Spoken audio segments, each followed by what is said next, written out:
Buenas tardes nuevamente. Este es el último video de la sesión del día de hoy y ahora sí vamos a hablar de los antipsicóticos. Ustedes tenían que haber leído un poco el tema, pero esto es para profundizar aún más. Los antipsicóticos son un grupo de fármacos muy eficaces en el tratamiento de síntomas psicóticos. Por tanto, como ya habíamos visto en el primer video de síndromes psicóticos, estos van a actuar en cualquier síndrome psicótico. Por tanto, son útiles en trastornos psicóticos, en trastornos psiquiátricos que cursen con síntomas psicóticos y también son útiles en otro tipo de enfermedades médicas que estén cursando con un síntoma psicótico. También estos medicamentos son conocidos como neurolépticos y tranquilizadores mayores. Esto porque a un inicio, cuando fueron descubiertos, el primer antipsicótico, la clorpromacina, producía bastante sedación.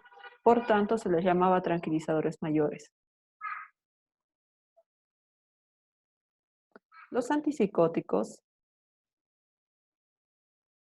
o los neurolépticos, que fueron los primeros en encontrarse, eh, recibieron este nombre porque causaban lo que se conoce como síndrome neuroléptico, que era la tranquilidad emocional del paciente, el lentecimiento psicomotor y la indiferencia afectiva. Vamos a entender un poco más adelante por qué se producen estas cosas, pero tiene que ver mucho con lo que acabamos de ver en el otro video de los circuitos. Y se los consideraba tranquilizantes mayores porque producían sedación, sobre todo los primeros antipsicóticos utilizados. Los antipsicóticos se clasifican en dos grandes grupos, los típicos o convencionales, que son los primeros antipsicóticos en haber sido descubiertos, y los antipsicóticos atípicos, que son los de última creación, ¿no? Y esta, como dice acá en la descripción, guarda más relación con su aparición histórica, en el momento que hayan iniciado. Ahora, en cuanto a lo demás, a sus efectos, suelen tener un efecto similar. Todos se utilizan para, obviamente, la psicosis, pero sí tienen diferencias en sus efectos secundarios, sobre todo los más nuevos, ¿no? Y vamos a ver más adelante cuáles son los efectos secundarios de un grupo y del otro. Entre los típicos o clásicos tenemos a las butirofenonas y a las fenotiacidas. Las butirofenonas, uno de los más conocidos, se denomina haloperidol. Este es el antipsicótico más utilizado. Y las fenotiacidas, donde estaba la clorpromacina y está lo que se llama levomepromacina. Levocine, que tenemos acá, es su nombre comercial, pero el nombre genérico es levomepromacina. Estos antipsicóticos típicos o clásicos, como estaba diciendo antes, son más sedativos, son más incisivos frente a los síntomas psicóticos, pero tienen bastantes efectos adversos. Los otros antipsicóticos, como los atípicos o secundarios, que se han ido descubriendo últimamente, no tienen los mismos efectos adversos que los anteriores, pero no están exentos de ellos y se han ido descubriendo con el tiempo otro tipo de efectos adversos que producen. Acá está la olanzapina, por ejemplo, la risperidona, la quetiapina. La risperidona es uno de los más utilizados hoy en día. Todos los antipsicóticos comparten un mecanismo de acción, incluso los más nuevos. Si bien los más nuevos tienen algunas diferencias en cuanto al mecanismo de acción, es muy similar a los antiguos. ¿Qué es lo que hacen estos medicamentos? Son antagonistas de receptores postsinápticos de los sistemas de neurotransmisión en la neurotransmisión de dopamina.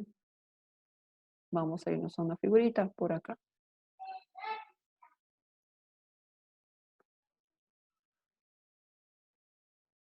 Los antipsicóticos, como eh, otra vez recordando primero en la esquizofrenia, habíamos dicho de que la teoría dopaminérgica decía que había un aumento de dopamina en la vía mesolímbica y que esta hiperactividad de la vía era lo que producía las alucinaciones y las ideas delirantes, como vemos acá. Entonces, lo que hace el antipsicótico básicamente, sobre todo los típicos, es unirse a los receptores dopaminérgicos de 2, que ya habíamos dicho también que son los más importantes. Entonces, al unirse, evita que la dopamina se una y actúe o accione a la segunda neurona, inhibiendo de esta manera, ¿no? La vía mesolímbica, o sea, bajando la actividad. Y así, de esa manera, la persona ya no tiene alucinaciones e ideas delirantes. En los antipsicóticos típicos, la unión que se produce entre el medicamento y el receptor es bastante fuerte. Es como cuando hemos visto los receptores, por ejemplo, habíamos dicho que son como llaves que entran, encajan perfectamente. Esos antipsicóticos encajan tan bien que la unión es bastante fuerte y tardan mucho tiempo en separarse. Esto va a estar relacionado, y recuérdenlo más adelante, con síntomas adversos, con efectos adversos intensos de los antipsicóticos típicos. La diferencia con los antipsicóticos atípicos es de que si bien los antipsicóticos atípicos tienen este mismo mecanismo de acción, la unión entre el medicamento y el receptor no es tan fuerte. En los típicos, digamos que había una unión y era más duradera, mientras que en los atípicos es como si el medicamento tocara el receptor y inmediatamente se separara. Esto hace que disminuya la actividad en esta vía mesolímbica, pero al mismo tiempo en otras vías que vamos a ver, permite que no se produzcan efectos adversos tan intensos como con los medicamentos típicos. Entonces, los típicos, sobre todo, es su acción, el bloqueo del receptor D2. En cambio, los atípicos, si bien tienen este mismo mecanismo de acción, también tienen otros porque actúan en otros receptores, como receptores de serotonina. Y esto hace de que los nuevos antipsicóticos también puedan actuar sobre algunos síntomas negativos. Aquí veremos, los antipsicóticos típicos fueron los primeros que se han introducido. Su efecto produce una mejoría de los síntomas psicóticos positivos, ¿no? Recuerden, positivos, alucinaciones, ideas delirantes, desorganización de la conducta, del lenguaje, pero no modifican los síntomas negativos de la esquizofrenia. E incluso podrían empeorar. ¿Por qué? Porque hemos dicho que una hipoactividad en la vía mesocortical produce síntomas cognitivos, afectivos y síntomas negativos. Si yo le doy a mi paciente el antipsicótico, obviamente va a producir una hipoactividad en todas las vías, porque el medicamento lastimosamente no dice solamente tengo que ir a la vía mesolímbica y se va a las 4 vías. Al hacer esto, en la vía mesocortical aumenta la hipoactividad y esto mantiene los síntomas negativos. Por tanto, solamente actúa a nivel de síntomas positivos y no así de los negativos. Lo malo de las otras vías, de que vaya a actuar en las otras vías, es de que también produce una hipoactividad a nivel de la vía nigroestrial y a nivel de la vía tuberoinfundibular. Al hacer esto, produce efectos adversos, los efectos adversos que vamos a ver adelante. Los antipsicóticos típicos, aquí tenemos varias familias, esto lo vamos a pasar. Iremos a a esta clasificación que dice, los antipsicóticos típicos, de acuerdo a la familia, pueden ser más incisivos o más sedativos. Los más incisivos es el haloperidol. Estos actúan de forma rápida y muy buena frente a síntomas psicóticos. En cambio, el levocine, la levopromacina o la tioridazina son más sedativos. Igual son típicos, pero no son tan incisivos como el haloperidol. Todos bloquean el receptor D2 de la dopamina e inhiben síntomas positivos, como hemos visto en este cuadrito que les mostré al principio. Los antipsicóticos típicos se liberan de acuerdo a su presentación. Vienen en vía oral, el haloperidol, por ejemplo, viene en vía oral, hay en inyectables, hay en gotas. Dependiendo de su presentación, se va a producir la liberación en la vía oral, normalmente a los 30 minutos se libera del comprimido. En cambio, si ponemos intramuscular, depende del aceite, ¿no? Porque suelen ser en una sustancia oleosa que se pone el medicamento. Luego, la absorción puede ser por vía oral o parenteral, que puede ser endovenoso, o intramuscular también, que no está acá, pero hay intramuscular que se pone al músculo. Se distribuye sobre todo al cerebro, que es el primer lugar. También se dice que llega hacia los pulmones, pero en los pulmones no tiene acción. Se metaboliza en el hígado y se elimina por la orina. Tiene una vida media, aquí hablando del haloperidol, que es digamos, el representante de los antipsicóticos típicos, de 20 a 40 horas. Es de alta seguridad, no producen dependencia, eso sí, tienen que tenerlo bien claro. Mucha gente tiene miedo de los antipsicóticos, de que produzca dependencia, pero no es así, no producen. Y sin embargo, tienen un riesgo de efectos secundarios donde es lo que más cuidamos, ¿no? Con los pacientes, los efectos secundarios. Y ahí se va tratando de llegar a una dosis que no produzca efectos secundarios, pero tenga buen efecto terapéutico. Y acá se va evaluando siempre el costo-beneficio.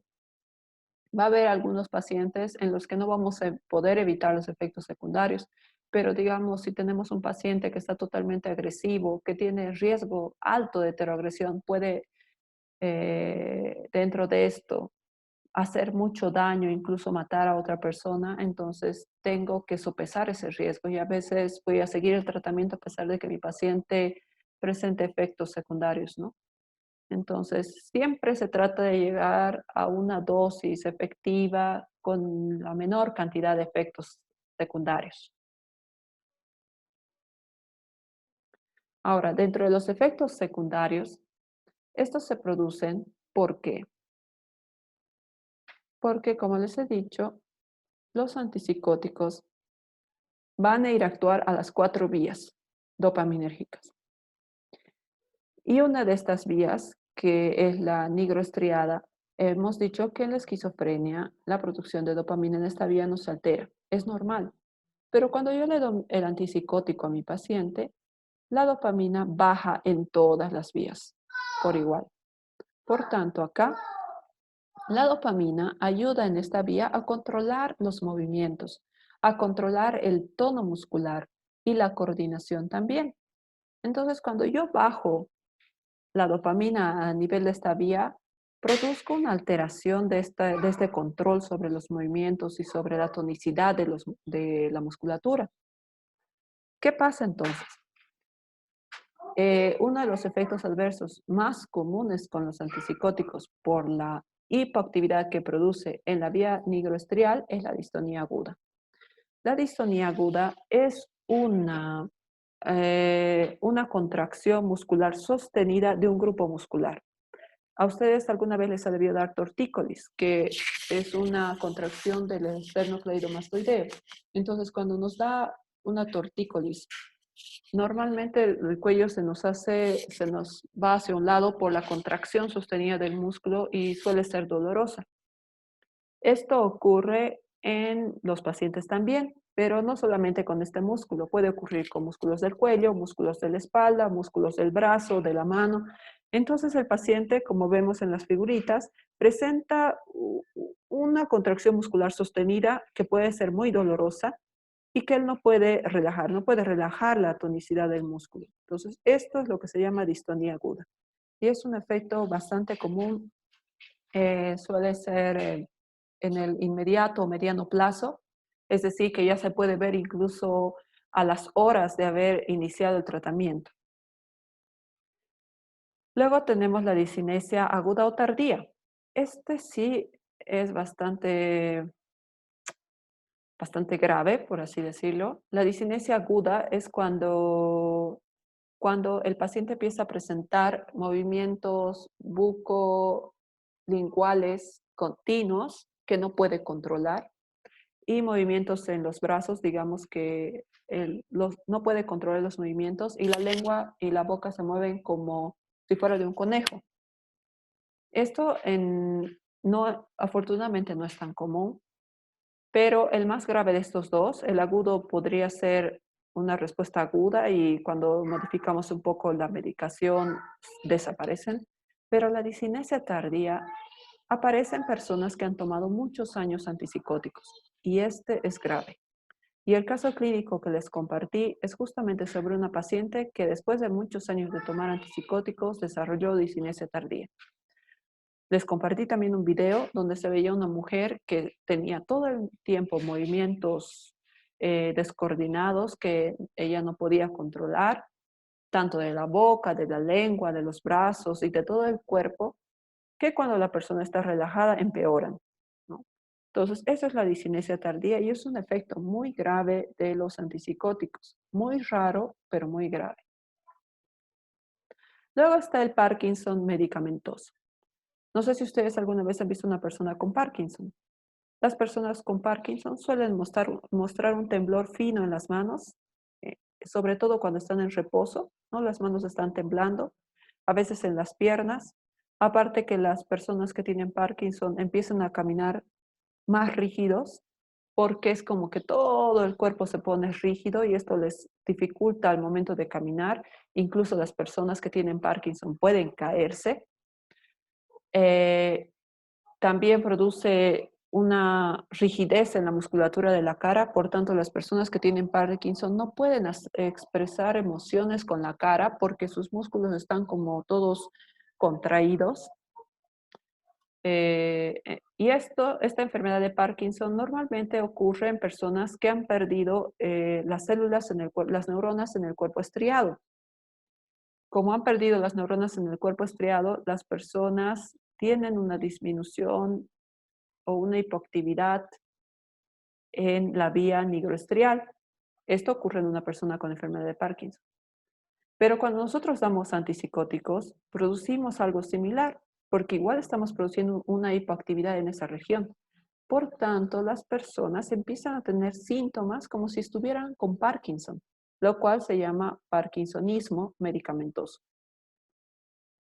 Acá en algunas figuras vemos, ¿no? La persona que está caminando toda rígida, se suelen querer caer, por ejemplo, o como les digo, tienen el temblor fino en las manos. Nosotros hacemos una prueba, les pedimos a los pacientes que pongan las manos extendidas y, y se ve claramente el temblor. Cuando hay un temblor fino, o a veces se les pone una hoja encima para evaluar si no hay temblores. Se les pide que saquen la lengua para evaluar si la lengua no está temblando. Entonces, siempre se va buscando este tipo de efectos adversos. Otro efecto adverso que aparece es la caticia. La caticia es una sensación que tiene la persona como si sus piernas quisieran caminar. Ellos dicen, mis piernas me escuecen y no me dejan tranquilo. Es una inquietud que sienten en las piernas y ellos tienen que caminar de un lado al otro. Es una sensación muy molesta y cuando los pacientes la tienen, constantemente están caminando de un lado al otro en el consultorio o si estuvieran internados también están caminando sin sentido, sin un rumbo, y es por la incomodidad que les causa este efecto, ¿no? Ese escozor, como ellos dicen, o sensación desagradable en las piernas. Otros que pueden aparecer, pero no son tan comunes, son la sequedad en la boca, la sedación, el estreñimiento o constipación y visión borrosa.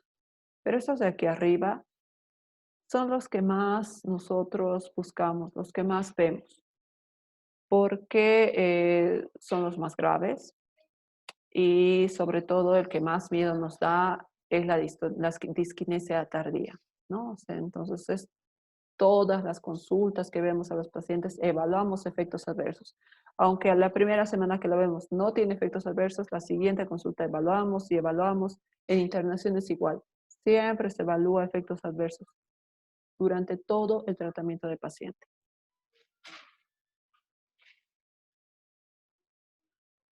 Otro efecto adverso muy grave que puede producir, pero también muy raro, pero este es casi inmediato, por así decirlo, es el síndrome neuroléptico maligno. En este caso es una reacción idiosincrática, ocurre muy rara vez y es sobre todo porque esta persona era muy sensible y uno no se esperaba y suele ocurrir rigidez, una rigidez extrema, disminución de los movimientos, lo cual se llama bradicinesia, corea, que son movimientos bastante bruscos de los miembros superiores o inferiores, distonías, que ya hemos visto que son esas contracciones musculares continuas, disartria, que es la dificultad de articular las palabras por la rigidez que hay en los músculos bucolinguales, bucofaringios, disfagia, que es el dolor o la dificultad al comer, que también se da porque los músculos del tracto digestivo se ponen rígidos. El nistagmo, que es cuando los ojos empiezan a moverse de un lado al otro. Afonía, la persona no puede hablar y convulsiones. Tiene hipertermia, que sería una fiebre muy alta. Alteraciones de la conciencia con confusión, delirio, estupor y pueden llegar al coma y una inestabilidad generalizada del cuerpo, ¿no? Con una presión muy elevada, aumento de la frecuencia cardíaca, una salivación intensa, diaforesis, que es sudoración profusa, e incontinencia urinaria. Este cuadro se maneja en terapia intensiva.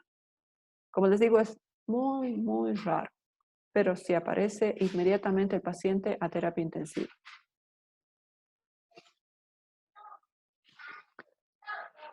Ahora, hablando de los antipsicóticos atípicos, estos se han introducido en las últimas décadas, ya no podríamos decir en esta última década, ya existían desde el 2000.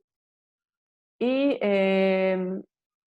además de que son muy efectivos contra los síntomas psicóticos positivos, tienen cierto efecto sobre los síntomas negativos. Y esto es porque no solo actúan sobre receptores dopaminérgicos, sino también sobre receptores serotoninérgicos.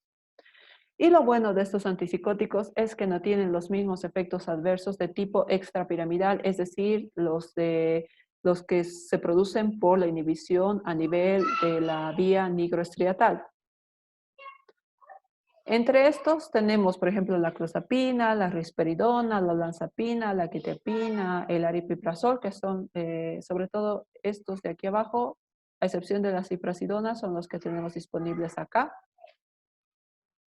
Los antipsicóticos atípicos bloquean igual los receptores dopaminérgicos, pero también otros, muchos otros, y esto va a ayudar, por una parte, a mejorar los síntomas negativos, y aparte que el hecho de que, como les expliqué, la unión al receptor no es tan fija, sino es solamente como que se uniera y se separara casi inmediatamente, eso hace de que no se presenten estos efectos adversos como en los anteriores.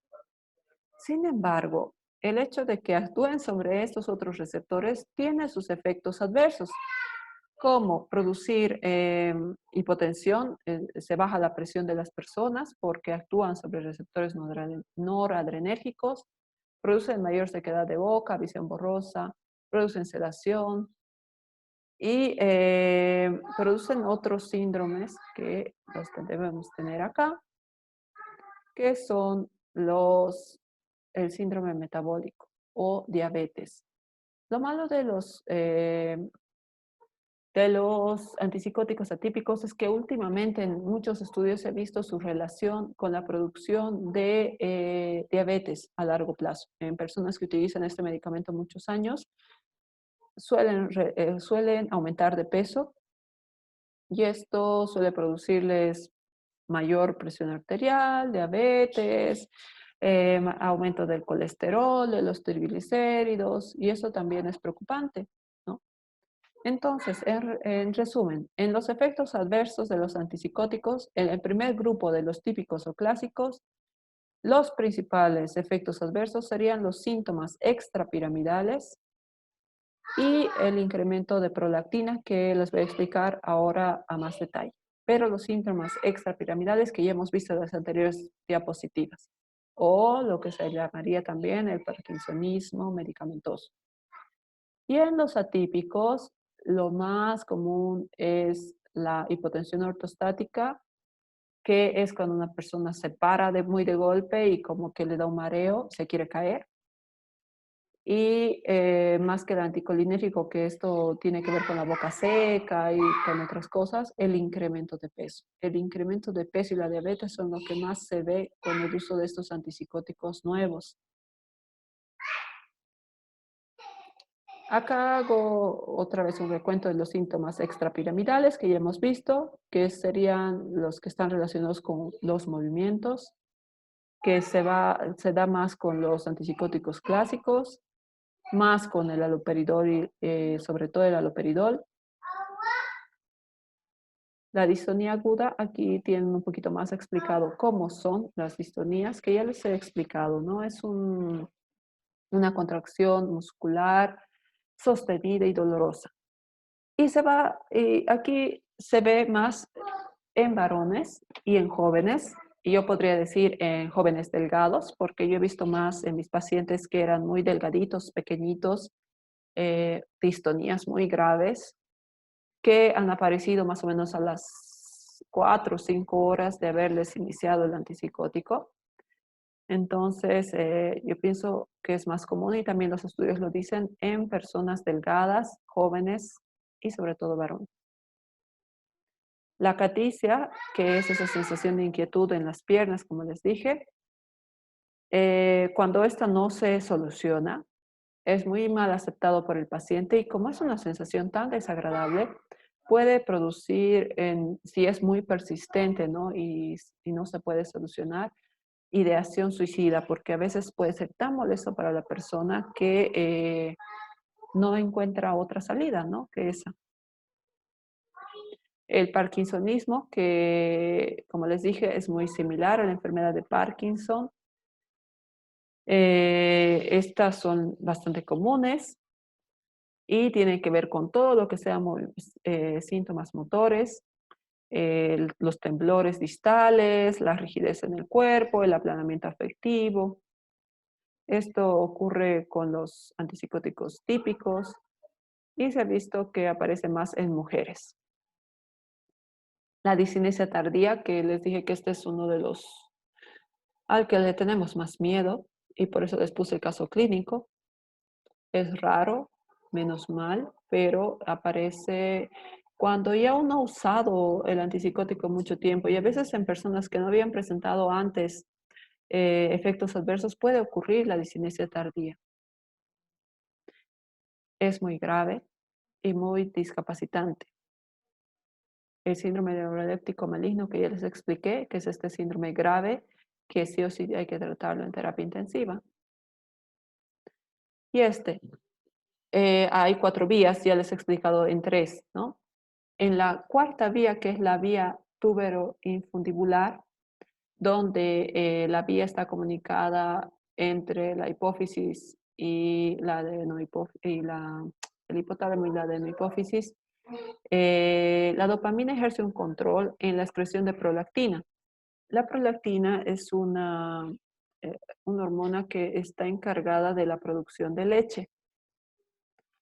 Cuando hay una hipoactividad en esta región, entonces la prolactina, mejor dicho, al no haber la cantidad de dopamina necesaria para controlar que no se secrete la prolactina, se empieza a secretar de más.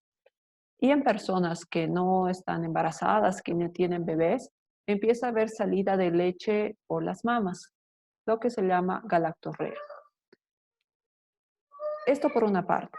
Por otra parte, hace que los senos se pongan más turgentes y también puede producir alteraciones digamos, la menstruación de las mujeres o puede producir algunas alteraciones en la libido, ¿no? En la libido sexual, tanto en hombres como mujeres.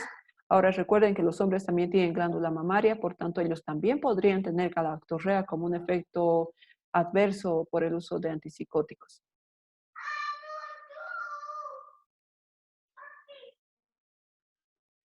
Ahora, en cuanto a contraindicaciones y precauciones en general de los antipsicóticos, todo medicamento está contraindicado en personas que antes se han tenido alergia, lo cual se llama hipersensibilidad.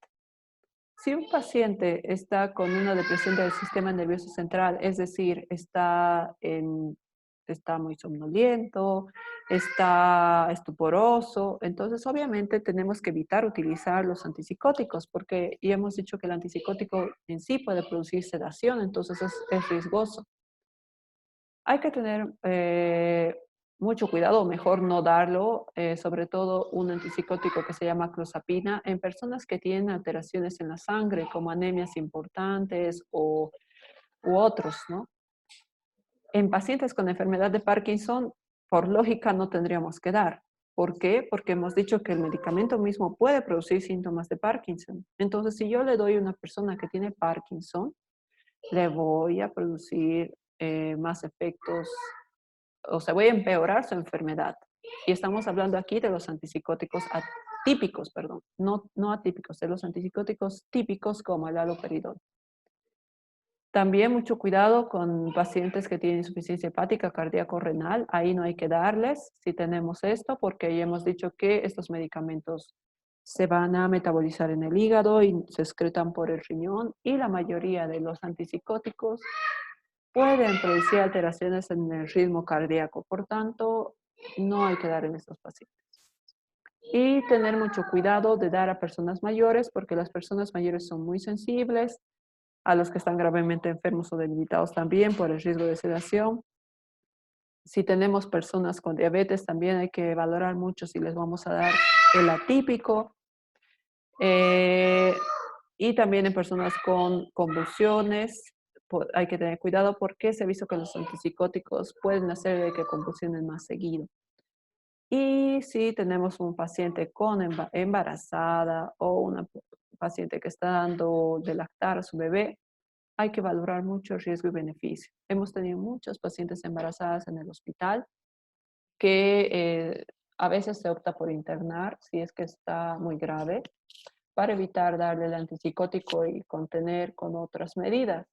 Pero en algunos casos estas pacientes pueden llegar incluso a agredirse ellas mismas. Ha habido pacientes que, por ejemplo, han apuñalado su pancita de embarazo, entonces produciendo consecuencias muy graves. Entonces, en esos casos muy graves, a veces optamos por darles el antipsicótico, obviamente en las dosis más bajas posibles, haciendo monitorización continua, haciendo un manejo junto con el ginecólogo.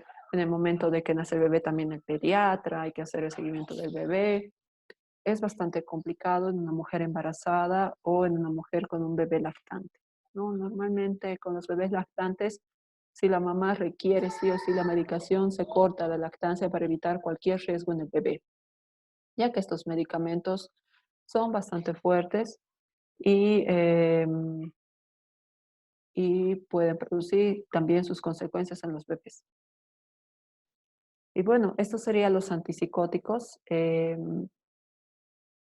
Como les dije ya en una anterior clase, estos medicamentos se utilizan en trastornos bien diagnosticados. No puedo utilizar así por así un antipsicótico y vemos justamente que los efectos adversos no son poca cosa, son realmente algo lo que constantemente nosotros estamos observando, estamos vigilando que no aparezcan.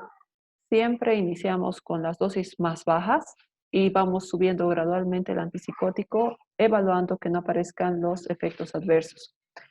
Y en casos de que los síntomas psicóticos no bajen, a veces optamos por cambiar de antipsicótico o en algunos casos vemos que estos efectos adversos no sean tan graves para el paciente, cosa de lograr un buen efecto terapéutico y la menor cantidad posible de efectos adversos. Pero por esta misma razón, el antipsicótico no se utiliza con cualquier persona. Tiene sus indicaciones específicas y, y tiene que tener continuamente una supervisión, ¿no? Bueno, eso eran los 3 videos para la sesión de hoy. Nos vemos la próxima clase. Buenas tardes.